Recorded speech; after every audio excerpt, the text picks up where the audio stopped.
This is a ManeHustle Media podcast.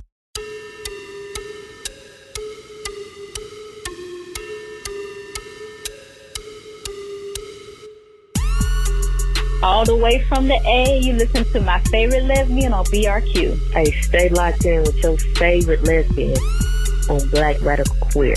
Yeah. Hey y'all, this is Javia Nicole, aka your favorite lesbian, and you're listening to Black Radical Queer Podcast, our stories on our own terms. Hey y'all, this is Javia Nicole, and I am back for another episode of Black Radical Queer Podcast. So if you're hearing this episode, that means that I successfully was able to basically do it all on my own. As you all know, I mentioned online that Charmaine, my producer, was like having some technical difficulties, had a little technology crisis basically. And so there was some adjustments made in terms of the shows. One of the things that was a goal of mine that I had mentioned before is that I want to be able to, for the most part, do everything myself, edit, all that type of stuff. I don't really have the proper things to edit, but with this episode, I'm trying out something just kind of as a in-between type of situation, because I want to take it off of Charmaine's plate. So that's one less thing she has to worry about while she's, trying to get her technology stuff situated. And because it can just be a way that I'm able to do stuff on my own in the meantime until I have the proper software and things that I need to do so. So there's that. So if you're hearing that, that means that I successfully was able to get it uploaded and everything on my, get it edited and everything on my own. That doesn't mean that the quality is going to be great because I don't have the proper things. So I'm really honestly just kind of bootlegging it, but it's all good. We make do what we got because that's what we do. All right. So yeah, that I guess that was a small victory if you are actually able to listen to this. All right. And the other thing I wanted to mention is that part of that, something I mentioned before was like just talking about sustainability of the podcast and things like that. So I'll circle back to that at the end of the episode. And then, of course, like I mentioned, y'all know I live in LA. You might hear, sounds of the city because, we ain't soundproof. I mean, we haven't even been in this place that long and I haven't soundproofed a space or anything yet. So it is what it is. Okay. All right. Enough of that.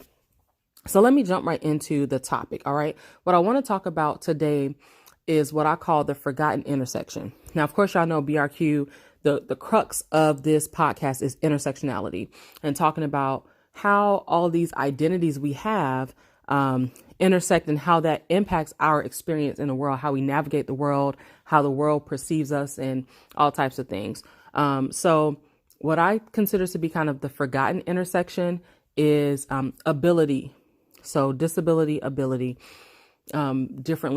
folks being differently abled. Okay. So that's what I want to talk about today. Okay. And then I want to kind of give you all a little bit of maybe background, I guess, on why I want to talk about this topic. So, it's already a topic that is near and dear to me. But I want to, kind of, I guess, mention why it's something I'm talking about like right now. At my job, maybe about a week or two ago, maybe a couple weeks at this point ago, we had a training on kind of working with folks with disabilities. Now, for those of you who don't know, I work in healthcare. So I work with folks with disabilities on a regular basis. And so we had a training. The training was led by a supervisor who is disabled and who has a lot of experience in kind of like disability advocacy and all types of things. And she's just badass. I mean, she does all kind of stuff. So we just talked about, disability. And when we talked about it, I was just like, dang, like we talked about like the definition and kind of some of the history of the definition and the synonyms and things. And it was really crazy. So after the workshop, after the training was over at the end, she and I were just talking because I was like the only other person in the training who actually like had some type of identification with disability because of my vision, as I've disclosed on the podcast. So she and I were talking about that, and I was telling her about, I'm going through this whole process of like with my current job, this is the first time I've ever sought out reasonable accommodations at my job. My vision has given me issues in the past and has been an issue in past jobs. And I just kind of, because it's one of those things where it's, in a way, it's kind of an invisible disability. People don't really know, because you can't look at me and tell that I have low vision. So people don't really know until they kind of witness me looking at things and kind of seeing the accommodations I made for myself. And then they make their comments. And so I have become very self-conscious about kind of how I navigate things. And so she and I were just talking about, you know, how we had become accustomed to making accommodations for ourselves. Like she is in a wheelchair. And so, you know, just kind of dealing with going to places that may not have what she needs to be able to access the building or things like that. But she's, you know, we both were just talking about things we've done to accommodate ourselves. And so I was telling her, you know, with the current job, it was the first time I had ever sought out reasonable accommodations and like even mention it, you know. And so I had to have what's called like an immersive processing meeting or something like that. Yeah, I think it's IPM, immersive processing meeting, where basically I had to meet with like my supervisor and another person who's over the like that area that deals with accommodations, which is called like they're called return to work. And so I had to have like meetings with them about, you know, what issues I was having, what was impacting my work, because my issue was that I use, so I work at a hospital. So we use for the healthcare system, for like multiple, you know, all the folks that are part of the healthcare system that I work for, we all use the same software, the same program for for patient records, basically for medical records. So I have to navigate that every day because I have to get the information on my patients and stuff like that. And so I was telling them, you know, that particular program was a little difficult for me to navigate because some of the screens were, the font was really small and it would not allow me to manipulate it to like zoom in and out so I could see it better. And so it would take me longer to, there's a process we call scrubbing, where we basically it's us kind of going through a patient's record to try to see what kind of thing, kind of just find out their medical history, find out what things they may need our assistance with. Just, it's like, if you were to be briefed on something, that's kind of like us briefing ourselves basically by looking at their record before engaging them to, you know, to see if they will be somebody who may even benefit from working with us. Okay. So it was taking me longer to do that process because we rely so much on that particular software to get it done. And that was the issue I was having.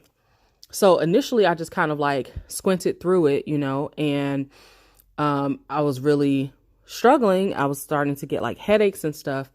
And then eventually I said something to my supervisor, and my supervisor was like, you know, I wish you had told me sooner. Like, you absolutely should request an accommodation. Like, it's not, you know, it is what it is. This is, you know, part of your rights or whatever. So, but I just had never done it. I just had been accommodating myself.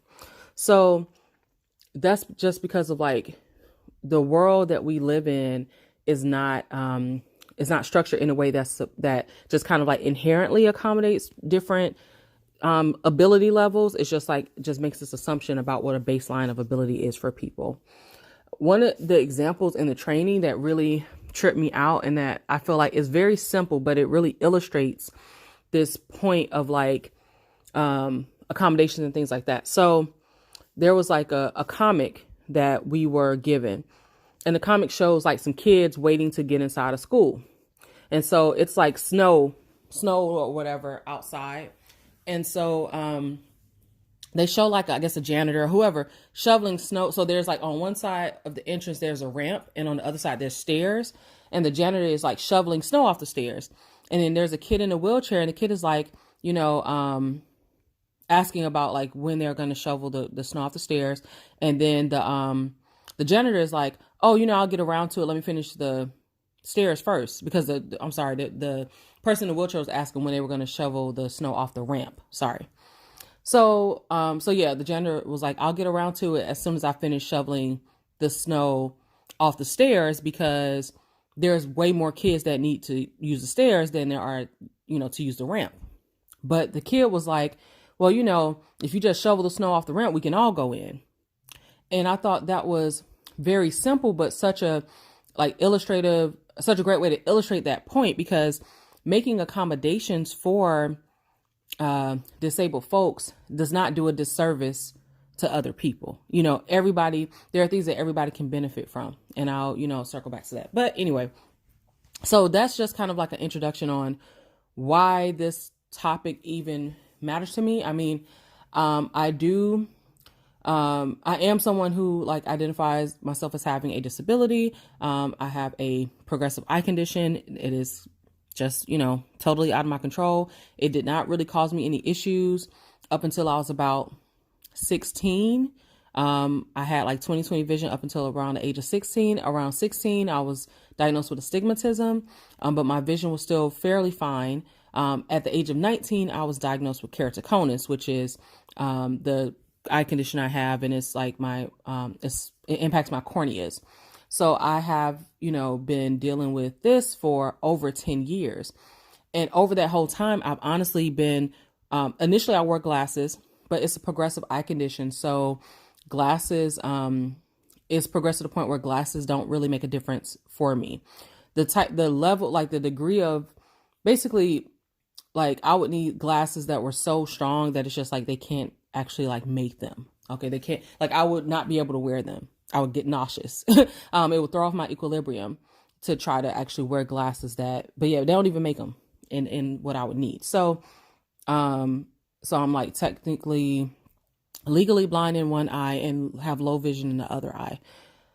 So anyway, so that's kind of so that's why it's something that I can relate to. And so that's why, it's an important topic that is kind of near and dear to me. And as I've become more accepting, because for a long time, it's not like I really considered myself disabled or wanted to put that label on myself or anything, because of stigma. There's a lot of stigma around it. And I felt like, oh, well, what does this mean for me? If I claim this, then does that mean that I'm less than? Does that mean there's things I can't do? And I rejected that very much. And so I would just carry on doing things. Even if they were difficult, I would carry on doing things just because, I was really trying to just prove something to myself. And because I had that internalized stigma about disability. So that's why it's something that's important to me. And it's something that I am continuously unpacking. And I think that a lot of folks, whether, disabled or not, can benefit from exploring and unpacking the topic. Okay. So, all right. So the definition of disabled, this is according to the Oxford Dictionary. Definition of disabled is having a physical or mental condition that limits movements, senses, or activities. Now, this was not always the definition of disabled. So, I want to challenge you all to kind of do a little bit of research on the topic, but I am going to also, mention some synonyms. And when I list these synonyms, you'll kind of get a feel for some of the ways that the word disabled is defined and kind of what the thought process is around it. Okay. So these are some synonyms for disabled: handicapped, infirm, paralyzed, weakened, wounded, confined, disarmed, hurt, lame, maimed, sidelined, worn out, run down, powerless, out of commission, out of action, laid up, incapable, helpless, decrepit, broken down, wrecked, stalled. Okay, those are just some synonyms. I've seen other ones, but these are this is a quick snapshot of synonyms that I found by just me looking at synonyms in dictionary.com. So yeah, that's some of the synonyms. And so if you look at these words, it gives you an idea of the mindset around disability. Things like wrecked, broken down, decrepit, helpless, incapable.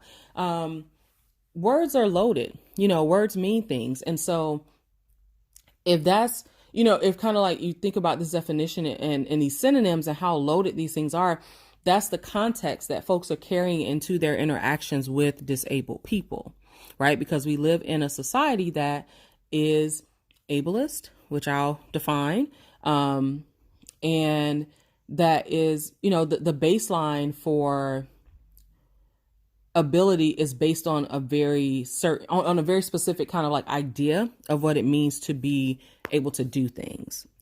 So, and that's very, then too, we have to keep in mind that we live in a society that is capitalist. And so a big part of capitalism is your self-worth is very much, judged. Your worth is judged based on your productivity. And so sometimes, whether we realize it or not, a lot of our self-worth and our self-esteem is tied into how productive we are able to be. And if we're not able to be productive, so whether that's, and then that basically means work, whatever, however that manifests, going into the workplace or working in the home, providing, being a care provider for folks. If we're not able to be productive, then we are seen as less than, and we see ourselves as less than, because you have to have something to show. Like people say, oh, you need something to show for, your efforts or your work or whatever. So you get basically labeled as lazy. If it's like, oh, well, you need a day to rest, or you're not able to do as much as the next person, then you're considered to be lazy. And there, another piece of that. So there's, the stigma and the connotations around just this whole concept. And then there's a matter of like what it even looks like to be disabled, and the fact that there are visible and invisible disabilities. So there are, people base things off what they can see. So they might look at somebody and be like, oh, well, you look fine. You don't look disabled.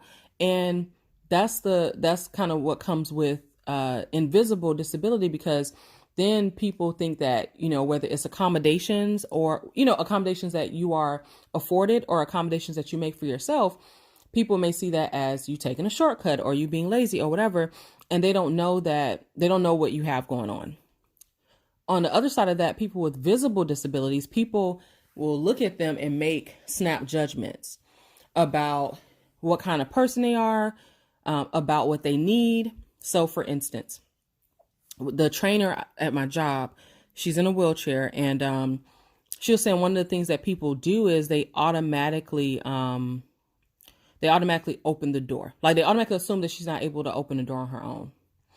And on one hand, it's like, folks might be like, oh, it's just a courtesy thing, but that's not always the case. Sometimes it is a courtesy. Sometimes you just hold doors open for people.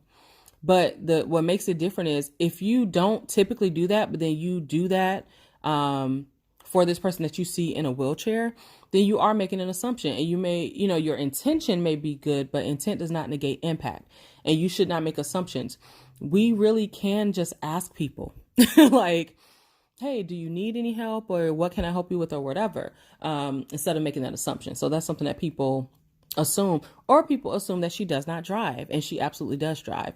So on the flip, so that's like with things that are visible, people make a whole lot of assumptions about what you can and can't do and all of that. And then with invisible illnesses, invisible disability, particularly things related to mental health, mental illness, people will assume that it's just literally all in your head, that you're just making stuff up, that you're just lazy, that, if you just, there are like these really small, simple things you can do to kind of rid yourself of the problem.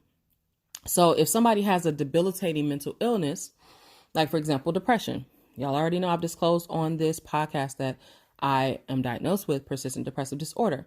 So a characteristic of depression is, let's say for instance, it's to the degree that it's debilitating. Depression can absolutely be debilitating, but the average person is not going to look at that as a disability. They're going to look at it like, you just need to pull yourself up. You just need to get it together and get out the bed. Not, oh, well, this mental health issue that you are dealing with is impacting you in a way that is debilitating you. So that's why, I say it's something that's very loaded, because there's so many assumptions, so many assumptions and so much like stigma around this whole concept of ability or lack thereof. Okay, so I mentioned ableism, and I want to go ahead and give a definition. Well, okay, the definition in Oxford literally says discrimination in favor of able-bodied people. And the reality is that even that is inherently ableist, because the term able-bodied implies that, if you are disabled, then you're incapable of doing things. And, that's just not it. There's a spectrum, there's a spectrum. So just because someone, like for instance, if someone is disabled, it doesn't automatically mean they are not able to work. If someone is physically disabled, that doesn't mean that they can do less than someone who is mentally disabled. It's such a broad thing. And our society places very limiting boxes around it and very limiting assumptions around it too. So able-bodied is a problematic term. Ableism is very much ingrained in our social consciousness and just how, in our world.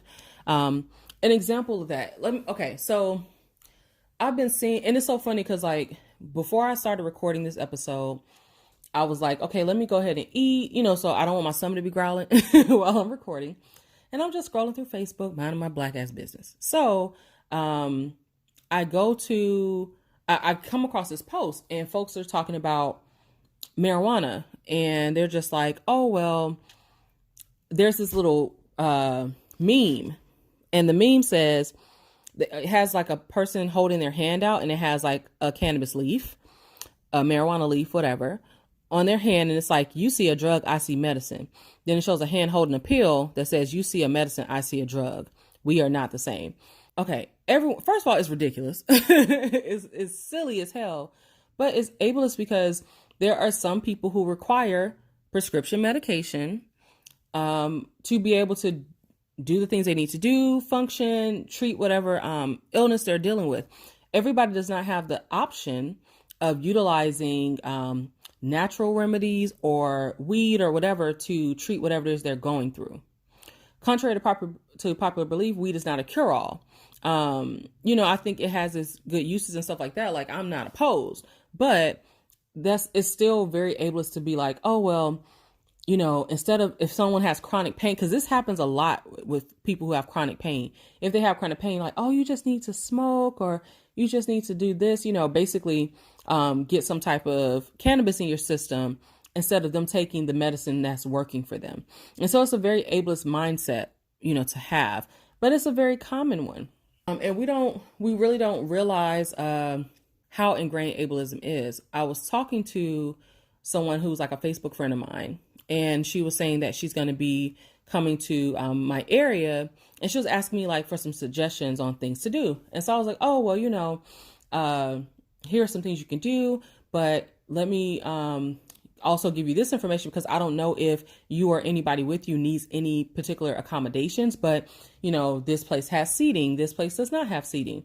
This place has parking that is closed. This place does not have parking. This place, they have handicap accessible entrance, whatever, just things like that I mentioned about, the places that I was suggesting, because I did not know. I'm like, hey, I don't know if anybody, needs to be able to access places with a wheelchair. Like, for instance, I was talking about the beach.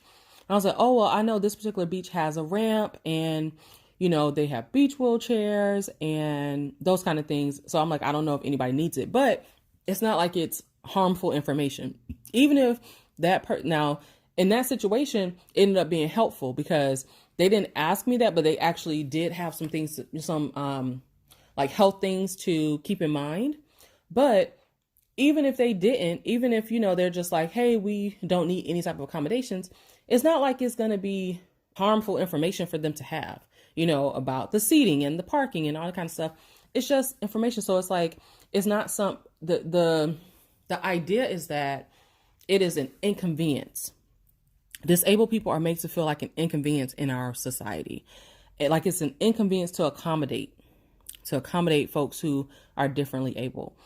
And the reality is, like in that comic I mentioned, multiple people can benefit from these, making these adjustments. For instance, like, sometimes we go places, there are doorways that are not wheelchair accessible, or like that you might struggle to get like a walker through or whatever. You have to do all this maneuvering. If you make the doorway ADA compliant, how is that hurting anybody? So now you just, let's say you have like a parent or whoever, somebody pushing a stroller, that might make their life easier. You might have, if it's like a store type of situation, have more room for shopping carts. Just things like that. Like it does not, or even if you have someone who's larger, who needs more room to be able to get out the door. So you having this wider doorway, it ain't hurting nobody. Like I can't think of any situation where it's going to do you a disservice to have a wider doorway. Hell, because even if you're getting, shipments and packages and all kind of stuff, then you got more space for that. So it's not like, oh, well, this is just it just makes everything so much more difficult. No, making these accommodations can benefit everybody, but it's just made to seem like an inconvenience and like, hey, you just need to deal with whatever you have. Disabled people are very much at a disadvantage in every area of life. It's really, really ridiculous. So, ableism, every other ism that, that we deal with can really take a toll on you. So it's important that we prioritize our wellness like we have to. Of course, one way to do that is with wellness coaching. So y'all know I've been talking about Spectral Wellness, my girl Bianca doing her thing. Spectral Wellness offers coaching and retreat space for activists trying to manage work, life, and activism. For anyone who has worked in the nonprofit industry, you know how it is to combat imposter syndrome, feel overworked and undercompensated and burnt out. Okay. So what Bianca's doing with Spectral Wellness is she's using her many years of experience that I can absolutely personally vouch for to really help folks to manage their professional development and their wellness. Okay. I've had the opportunity to witness Bianca support a diverse range of people and help them get closer to their wellness goals. So she's combined her compassion, her penchant for accountability, okay, because, hey, she don't play, and showing folks how to create the boundaries that you need in work, life, and activism so you can pour from a full cup. So I'm very excited to see Bianca really share herself and her gifts with the world so that we can all benefit from it, all right?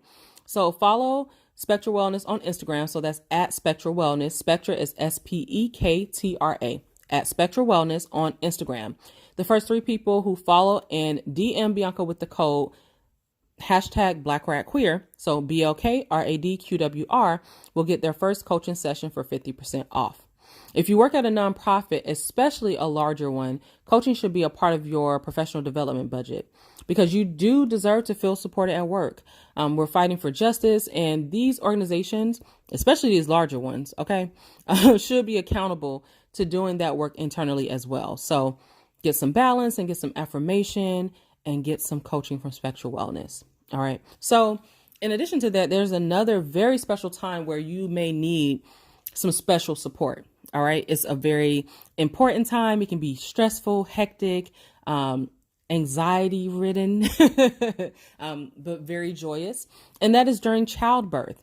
So, there are folks out there who are certified, qualified to help you during your childbirth experience. And Brianna Garduno is one of those people. Brianna is a queer POC doula. She's someone who really enjoys being a supporter and someone to hold space for a laboring person in their moments of complete vulnerability and in their moments of absolute victory and strength. So that's something that she takes great joy in. It's an honor to empower, educate, and provide physical and emotional assistance to clients and their birth partners during labor and delivery through that whole journey. Okay. And it's Brianna's goal to help them have the best birth experience possible. I do know Brianna personally. She absolutely loves what she does. Bree is all about the kids. Okay. But she loves babies. She loves helping people, loves, really, being a support. And so I think that, the doula role is one that she's a great fit for. And I just know in general, as the type of person that she is. And so she will, work, to give you all the support that she can. Actually, a story, like a quick, it's not even a full length story, but Brianna had gone out of town and she was driving back home. Like this was basically a cross country or a pretty long road trip. And she had one of her clients who went into labor. She was right outside of Atlanta, and when her client went into labor. And I mean, even though she had been on the road and everything, she's like, hey, I'm there. And she showed up and supported her client through that. And her client had a healthy, happy delivery. So she is committed to this. Like, this is what she does. She enjoys it and she is absolutely committed to it. And she didn't complain or anything. She just like, on the road, I gotta, head straight to my folks and make sure that they're good. And so because she cares. So she's definitely, you would be in great hands with her as your doula. Okay. Brianna is a certified doula with Dona International. Dona International is the world's first, largest, and leading doula certifying organization. So Dona was founded in 1992, and they are the entity that really kind of like professionalized the doula industry, the doula role. And so since their inception in 1992, they have certified more than 12,000 Dona International doulas in more than 50 countries. So Brianna is official. She is certified. She knows what she's doing, and she is fully equipped to assist you in your childbirth journey. Okay, so reach out to her. If you are looking for a doula, she would love to have the opportunity to be of service to you and your family. And she can be reached at info@alaboroflove.org. All right. So although, each sponsor I just mentioned caters to a specific population, what they both offer, so Spectra Wellness and Brianna as a doula, what they both offer are support services.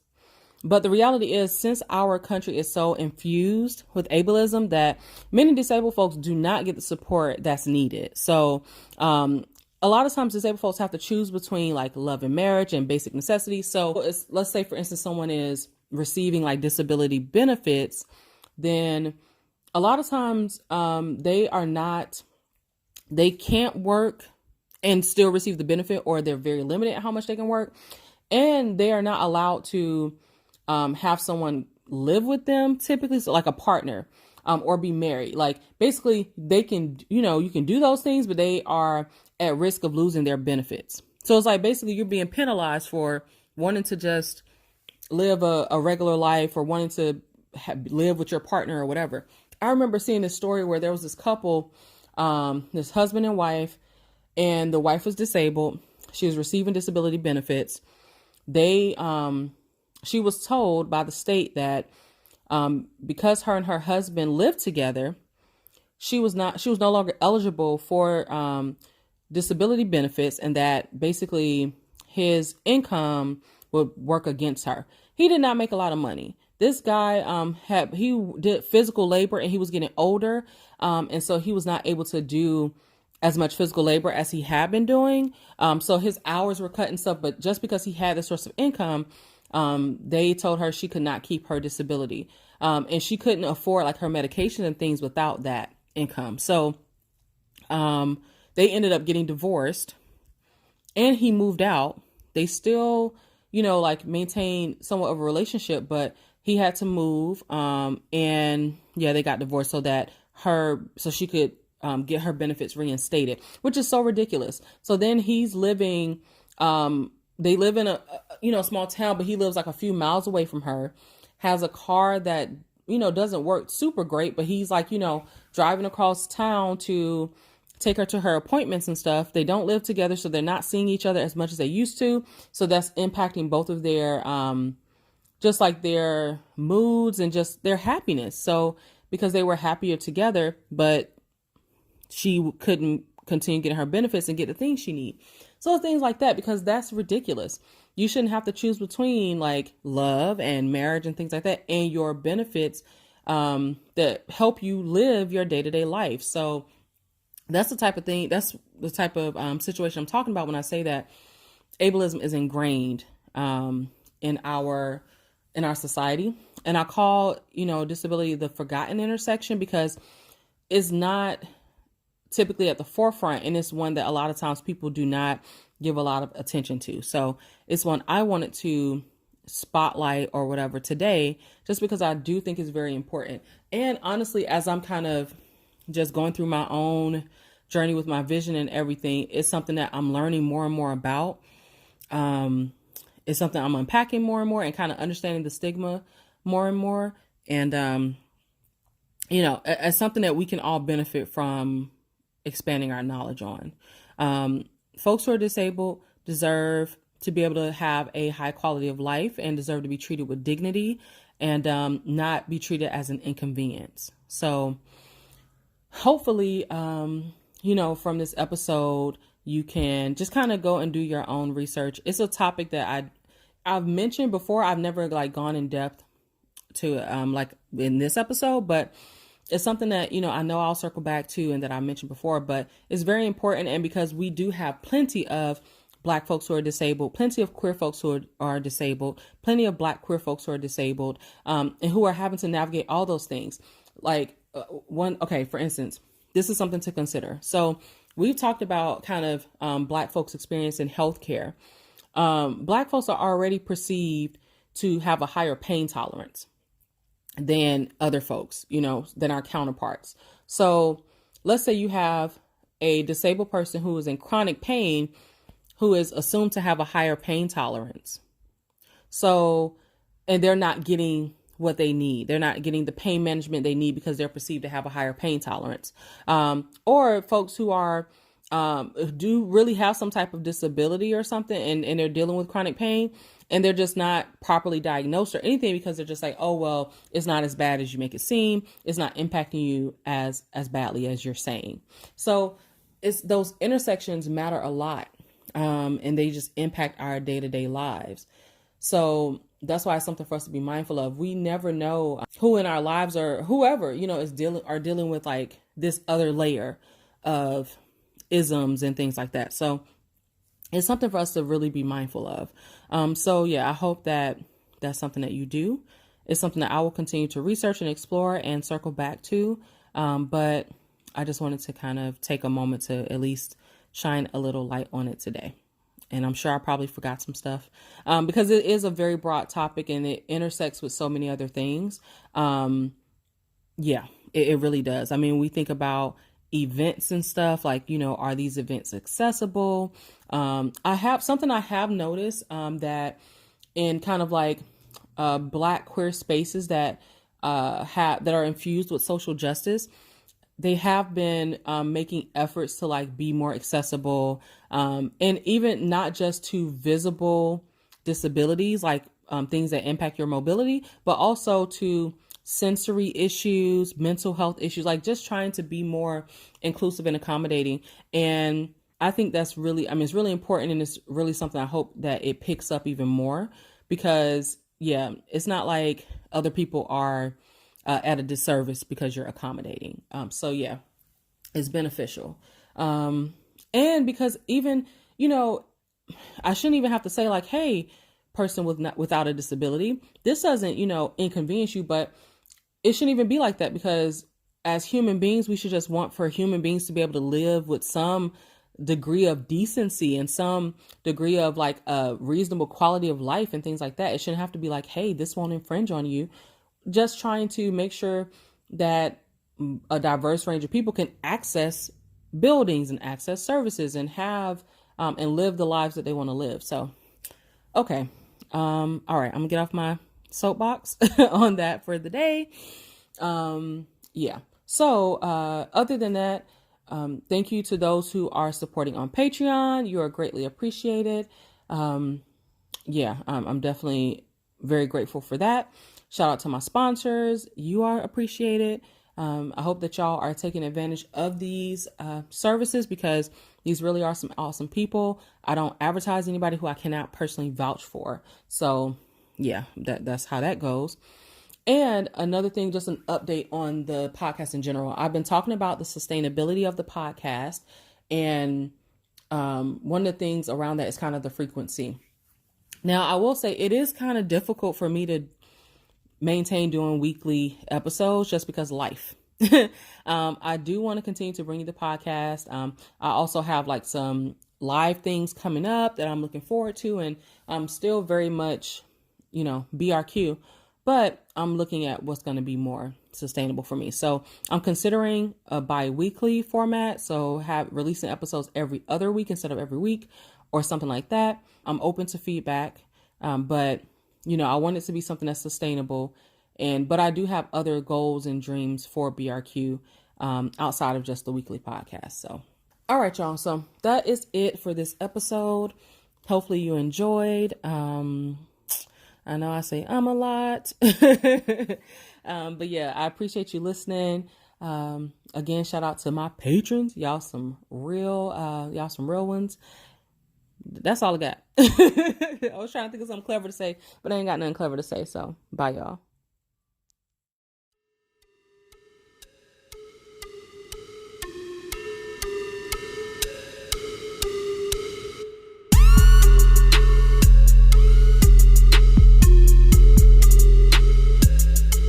Black Radical Queer is a ManeHustle Media podcast hosted by Javia Nicole.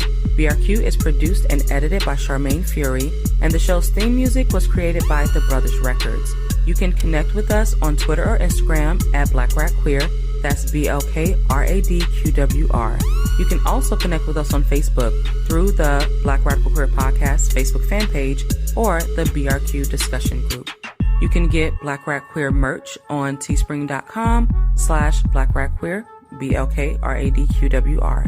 And you can leave a voicemail, call in, ask a question, those types of things on the BRQ Google Voice line. And that number is 937-601-8647.